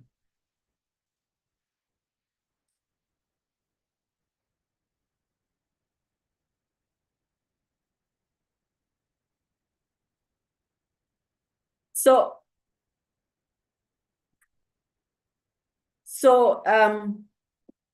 when we're looking at the law of the rubber band, that's it in a nutshell. And because of the power of collaboration, and because I am, I know the power behind this as a coach, I always have masterminds about the 15 invaluable laws of growth. I know some of us have asked me about some of my programs, some of the courses I run, and this is one of the courses that I run. And I already have a class that is ongoing, but I am starting another class next week on Wednesday. But I'm flexible to create a different class for people who desire some time that is not on Wednesday evenings from 7 to 9 online. So if you want to go deeper into this class lasts 10 weeks, and you have a deeper dive. This is not a book club. It's a mastermind. A mastermind is a group study where you dig deep into a certain subject. You will have assignments, you will have guidelines on how you can work, you'll have reflection, you have time with me to work with you on that particular law for that week. So it's much more than you can even get from a book club. And I want to encourage you, if you're interested in understanding to the depth of the laws of growth, to register for this mastermind. Now, because of the power of collaboration, I told Coach Samuel that I would do this for people who are in the TPC community. For those that are in the general, group, this mastermind, I facilitate it. It's now at 500,000 Uganda shillings. So for those of us that are under the general TPC group, there is going to be a code for you. And just give me.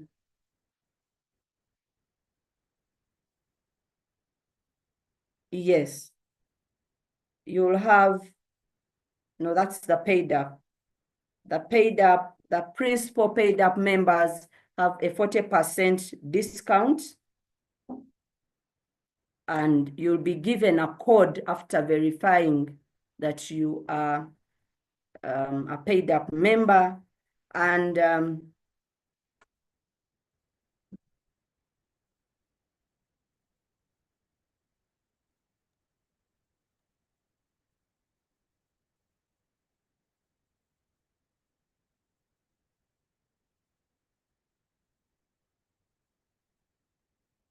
the general TPC group, has a discount of 25% on that amount. Now, I think Justin should be having a WhatsApp link to the group, to the mastermind group, for those specifically, those that are interested in taking on this mastermind. If you're a non-TPC member, the fee for you is going to be 500,000 Uganda shillings. In that group, you'll get more information. You can ask more questions about the mastermind. You can ask more questions about the program or any other schedules. Maybe Victoria, not Victoria, maybe Nampi, Justine could share with us the link so that we don't take much of your time.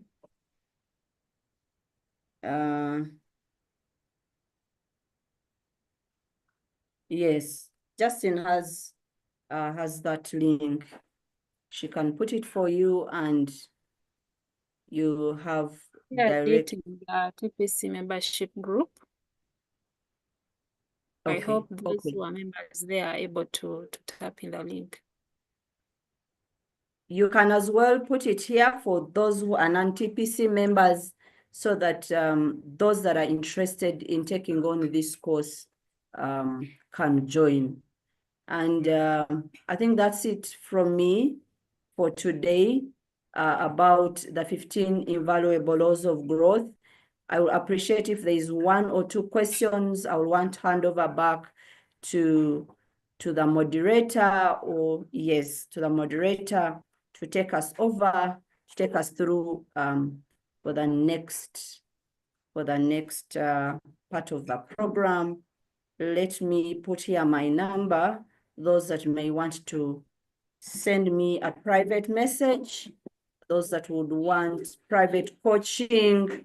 I specialize in personal growth and leadership development. When you talk about personal growth, I know it's broad, but yes, every area under personal growth and also leadership development. So you can send me a private message on that number, serious messages, not messages of playing around. I have had a number of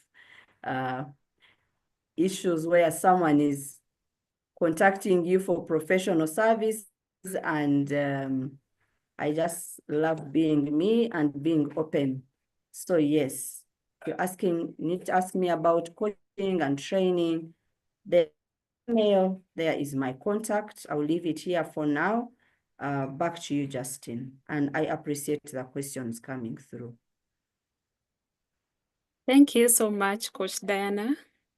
The session has been really insightful. And let me first give chance participants to ask 2 questions because our time is up, so we can conclude this session. Just unmute and ask or comment so we can proceed.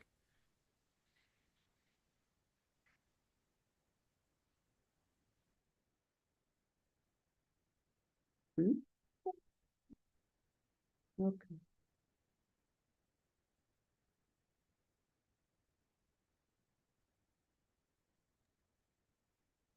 In case there are no questions yet, allow me thank Coach Diana for the time, for the knowledge, for the experience shared with us in this session. We appreciate you, Coach Diana.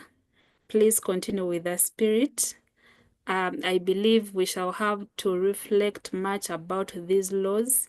And when you look at them, they move hand in hand, that you can't work on one and don't reflect on another.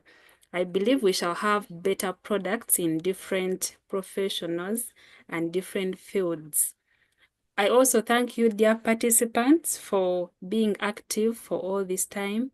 Thank you for the engagements, the questions, the concerns, and following up ever since we started till now. Those who have joined us and they have not subscribed to Transformational Professional Club, you have a bigger chance and you have heard about it. I believe you are going to think about it very soon, and I hope this session has inspired you and motivated you to see how best you can have strategies and have professional growth. Right now, allow me give Coach Samuel, the CEO of the Transformational Professional Club, to come and give us remarks, tell us something about the club, and as well conclude the session. Over to you, Coach Samuel. All right. Thank you so much. Our moderator, you've done a great job. And thank you so much, Diana, for the great presentation, a lot of learning. And I don't know if because you're a teacher, but one of the things that I've also come to learn is, there's somebody who is good at something, and that is one thing I've come to appreciate. So thank you so much for the presentation, for the insights. I believe we've learned something, whoever's attended this session, and it's always a pleasure to have you create time for the Transformation Professionals Club, and having you as one of our mentors in the club is something that we don't take for granted. And we know that continuously we'll all be able to grow together. For me, it gives me joy to see TPC beyond me. And as leaders, there's something you mentioned and said that one of the most critical thing as a person is you need to be able to create something that is beyond just you. So for me, having this platform and seeing our women, especially it being International Women's Week, be able to share with us insights here and there, it gives me pleasure. And I know that this is something that we will continuously do. I think women empowerment is key to TPC. And that's why we see quite a number of ladies. It's also not surprising in our industry, especially in the mentorship and coaching industry. We see more ladies show up even for the sessions. So that I know that we are growing, and we'll see more growth. There is a quote that says that there is no growth in the comfort, and there is no comfort in the growth. I'll repeat. No growth in comfort, and there is no comfort in growth. So it means that if we are to grow, we have to embrace the uncomfortable situations, because those are the ones that model us into the growth that we want to be able to achieve. And sometimes it's not even about our technical skills. I know we might struggle and say, I need to have those technical skills, but you can have all those technical skills and still struggle to grow. So when you embrace some of those laws that Diana has shared, and yesterday I shared some of my top laws, and in one of those laws is the aspect of environment. The people that you associate with, the people that you listen to, have a great impact into your journey.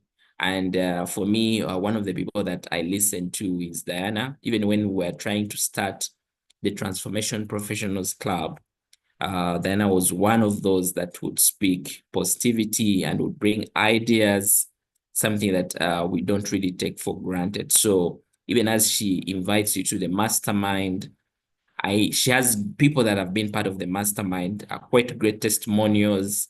When you visit her LinkedIn, you'll be able to see the work that she's doing. Herself is they say a living testimony of her message. And that is exactly what we do at TPC. We bring you people that have lived the journey. When I was sharing about my employment experience, some people think that it is just easy for other people, and for them it is hard. But the reality is, every one of us is battling with something.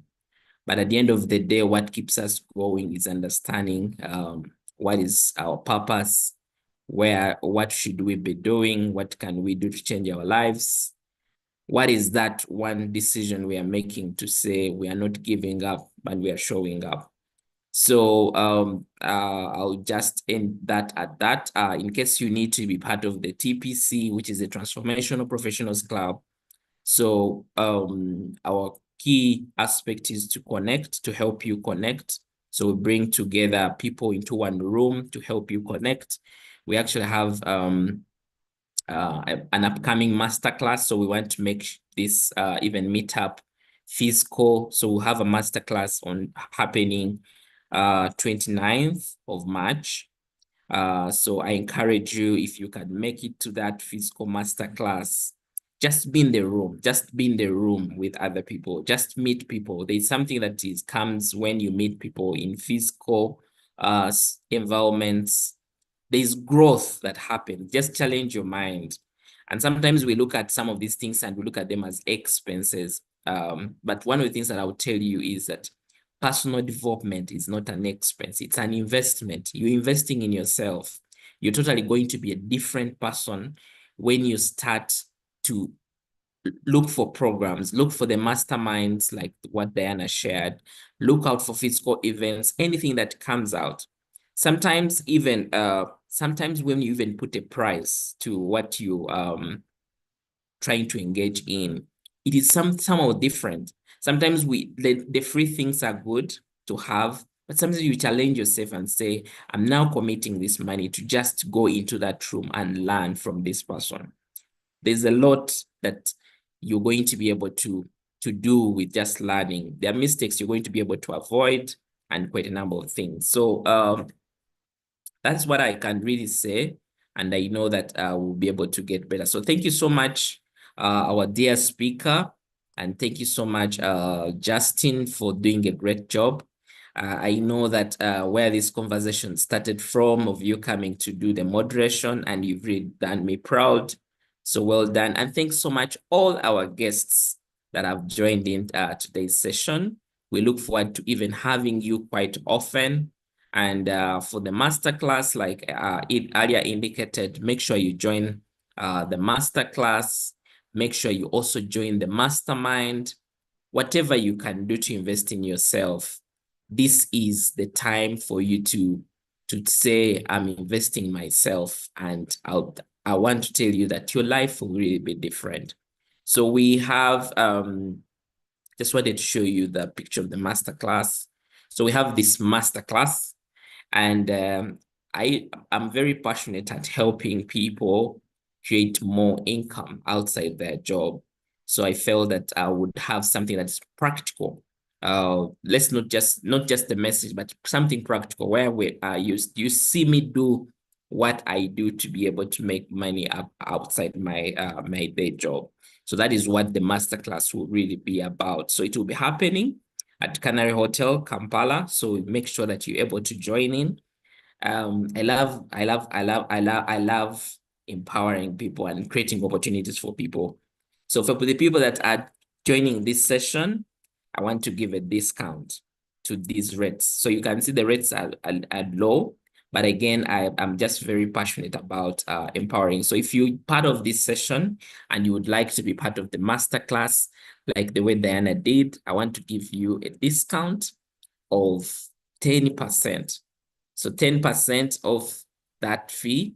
So for when I say members, these are the paid up members. If you're a TPC member and you've paid up your annual membership, you only pay now 70,000. So with the 10% discount, that gets down. The same thing with the non-members as well. So for you, be like, I just want to, and we have very few slots. These are about 30 slots only. And once we have gotten them, we'll definitely close until the next masterclass opportunity. So grab the opportunity and see how you can be part of that. In case you need to be able to reach out, please feel free to reach out and I'll be able to give you more information. So that is what I can really say. We have quite a number of great ladies that are revitalizing the aspect of mentorship and growing together. So I really celebrate all the women. I know that we say that this webinar is to celebrate women. So I really celebrate the women out there who are doing great work. I just want to show you some of our women, such that you're able to see the women that have embraced being part of this growth journey. Just see. All right. So right there. So those are our women that are principal members of the Transformational Professionals Club. I celebrate you, women, for taking the bold step to be part of the Transformation Professionals Club and for always being there to grow and encourage each other. So happy Women's Day to all the women out there, and may God bless you in all your journeys of motherhood, of being wives, being great career women, in whatever capacity you're doing. We celebrate you and we love you. So cheers. Back to you, Justine.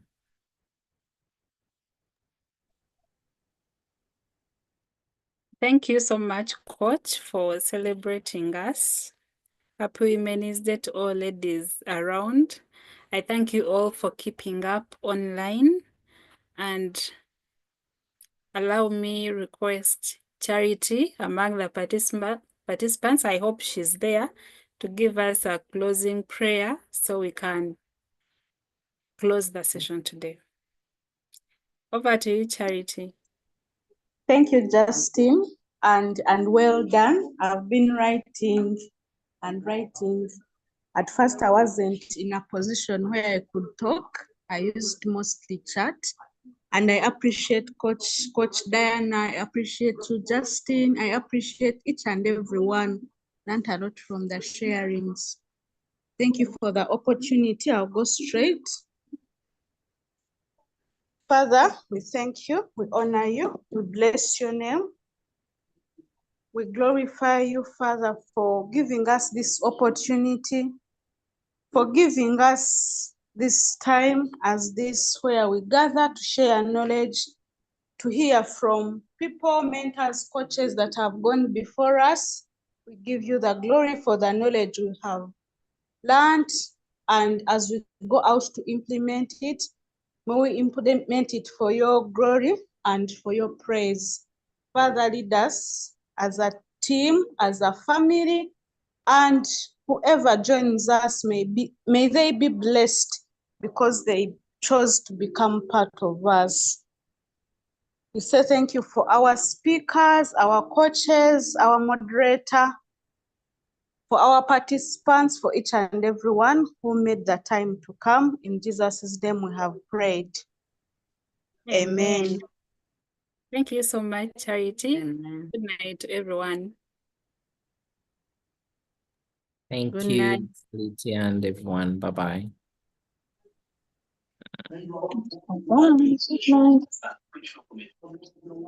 Thank you. Good night.